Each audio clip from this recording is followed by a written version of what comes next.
तो आज मैं आपको एक अनोखी रहस्यमय कहानी सुनाऊंगी। अगर आप चैनल पर नए हैं तो अभी सब्सक्राइब कर ले, यह मेरा दूसरा नया चैनल है ताकि और भी रहस्यमय कहानी सबसे पहले आप तक पहुंचे तथा कहानी पूरा देखें क्योंकि अंत में एक अनोखा रहस्य छुपा है। धन्यवाद। तो सुनिए। हिमाचल प्रदेश की शांत घाटियों में बसा था एक छोटा सा गांव, देवभूमि। नाम से ही स्पष्ट था, ये गांव अपनी धार्मिक आस्था और प्राकृतिक सुंदरता के लिए प्रसिद्ध था। यहाँ के लोग भोलेनाथ के प्रति गहरी श्रद्धा रखते थे और श्रावण मास उनके लिए सबसे पवित्र समय होता था।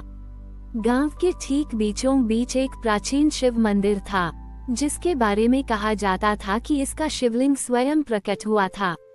देवभूमि में एक भक्त रहता था, केशव। केशव बहुत ही साधारण और गरीब व्यक्ति था, लेकिन उसकी शिव भक्ति अतुलनीय थी। उसके पास धन दौलत कुछ नहीं थी, इसलिए वह कभी शिवजी को महंगे चढ़ावे अर्पित नहीं कर पाता था। वह केवल अपनी रोज की कमाई से बचाए हुए कुछ फूलों और एक लोटा गंगाजल ही शिवजी को अर्पित करता था। उसकी सबसे बड़ी इच्छा थी कि वह श्रावण के किसी सोमवार को शिवजी को कुछ ऐसा अर्पित करे जो किसी और ने न किया हो, कुछ ऐसा जो शिवजी को सबसे प्रिय हो। इस साल श्रावण का महीना आया और गांव में एक अजीब सी चुनौती खड़ी हो गई। गांव के एक छोर पर एक पुराना और टूटा हुआ पुल था, जिससे होकर लोग मंदिर आते जाते थे।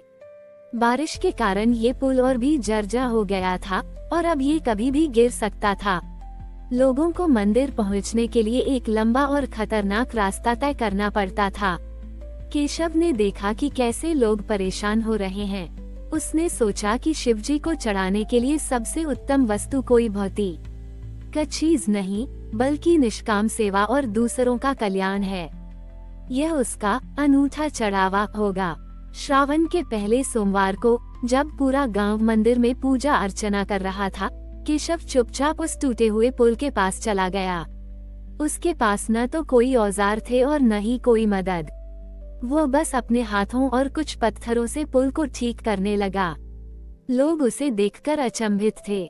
कुछ ने उसे रोका, केशव, तुम यह अकेले कैसे करोगे? ये बहुत बड़ा काम है। पर केशव ने बस मुस्कुरा दिया। अगले कुछ दिनों तक केशव रोज सुबह जल्दी उठकर पुल पर काम करता।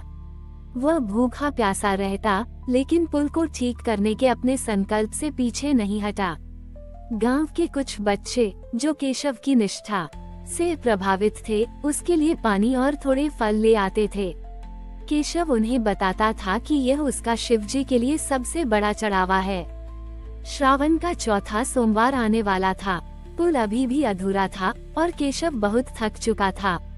वह रात को मंदिर में गया और शिवजी के सामने अपनी थकान और अपने अधूरे काम के लिए माफी मांगी। उसने कहा, हे भोलेनाथ, मैं आपको कोई बहुमूल्य वस्तु नहीं दे पाया, पर ये सेवा ही मेरा चढ़ावा है। अगली सुबह जब केशव पुल के पास पहुंचा, तो उसने अपनी आंखों पर विश्वास नहीं किया। पुल का वह हिस्सा, जो कल रात तक अधूरा था, पूरी तरह से बना हुआ था।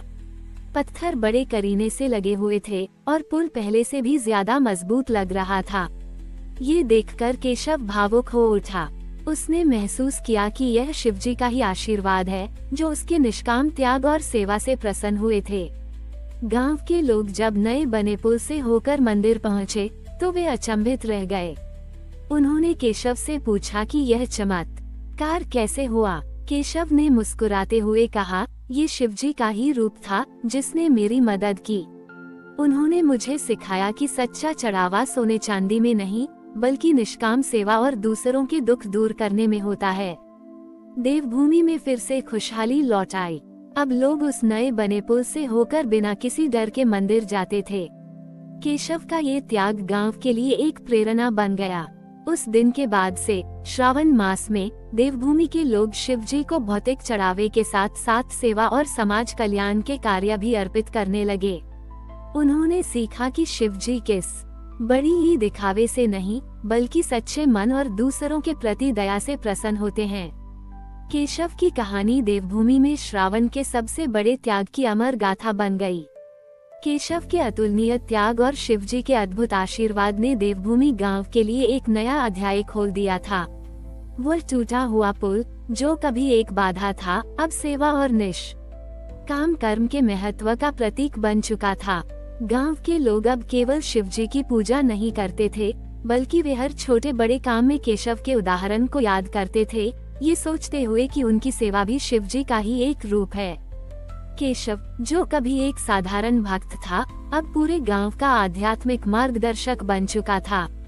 लोग उससे सलाह लेने आते थे और वह हमेशा उन्हें सिखाता था कि सच्चा धर्म मंदिरों में नहीं, बल्कि दूसरों की सहायता करने और समाज के कल्याण में निहित है।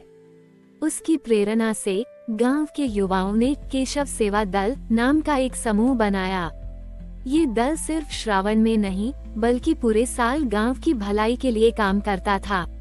वे जरूरतमंदों की मदद करते, गांव की सड़कों की मरम्मत करते और पर्यावरण को स्वच्छ रखने के लिए अभियान चलाते। श्रावण का त्याग उत्सव अब देवभूमि में एक अद्वितीय परंपरा बन चुका था। हर श्रावण मास में गांव के लोग शिवजी को कोई भौतिक वस्तु चढ़ाने की बजाय अपनी पसंद का एक सेवा कार्य करने का संकल्प लेते थे। कोई गरीब बच्चों को पढ़ाता, कोई बीमारों की देखभाल करता, कोई गांव के रास्तों को साफ करता और कोई अपने पड़ोसी की फसल काटने में मदद करता। शाम को सभी उस प्राचीन शिव मंदिर में इकट्ठा होते और अपनी अपनी सेवा का अनुभव साझा करते। यह उनके लिए सबसे बड़ा चढ़ावा होता था। इस उत्सव में अब दूर दराज से लोग आते थे, न केवल शिवजी के दर्शन के लिए, बल्कि ये देखने के लिए कि कैसे एक गांव ने निस्वार्थ सेवा को अपनी जीवन शैली बना लिया है। उन्होंने देखा कि देवभूमि में अब कोई गरीब या अकेला नहीं था, क्योंकि हर व्यक्ति दूसरे का ख्याल रखता था। गांव में भाईचारा और एकजुटता इतनी प्रबल थी कि वह हर बाधा को पार कर सकती थी। समय के साथ देवभूमि गांव ने तरक्की की। पर्यटक इसकी प्राकृतिक सुंदरता और अद्वितीय सेवा परंपरा को देखने आने लगे। लेकिन गांव ने अपनी सादगी और अपने मूल्यों को कभी नहीं खोया।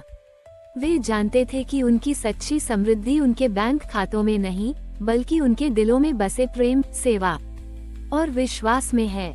आज भी जब हिमाचल की शांत घाटियों में बसे देवभूमि में श्रावण की पवन चलती है और उस मजबूत पुल से होकर लोग शिव मंदिर की ओर बढ़ते हैं, तो वह केवल एक रास्ता नहीं होता।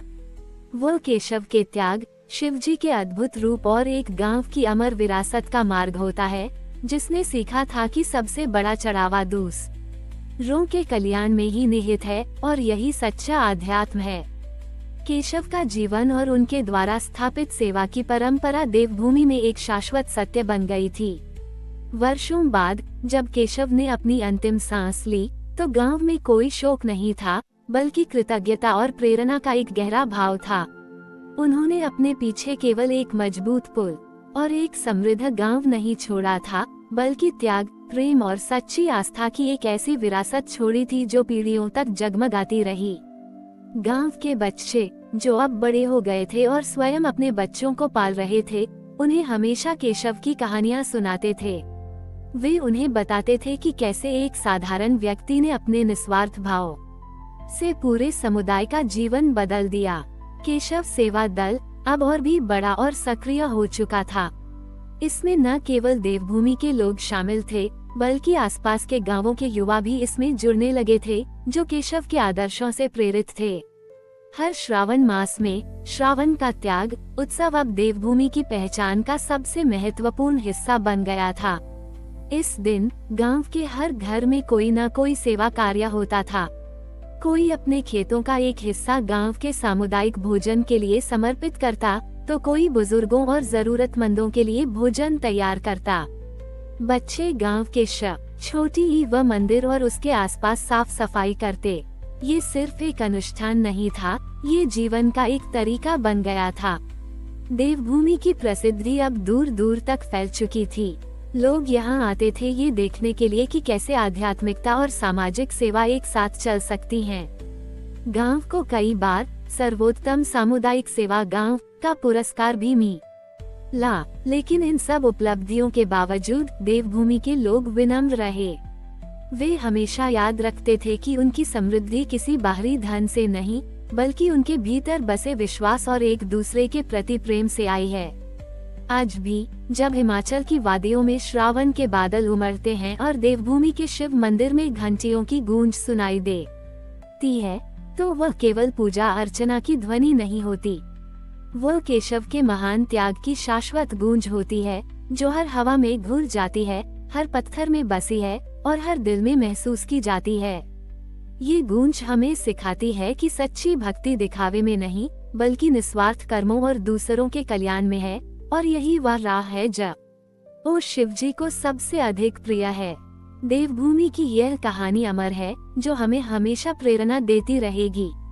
हमारी और भी आध्यात्मिक एवं अनोखी कहानियाँ देखने के लिए हमारे चैनल पर जाएं तथा धार्मिक एवं पौराणिक अनोखी कहानियाँ हमारे चैनल पर है। कृपया जाके देखें तथा हमारे चैनल को सब्सक्राइब करके रखें और वीडियो लाइक जरूर करें। धन्यवाद।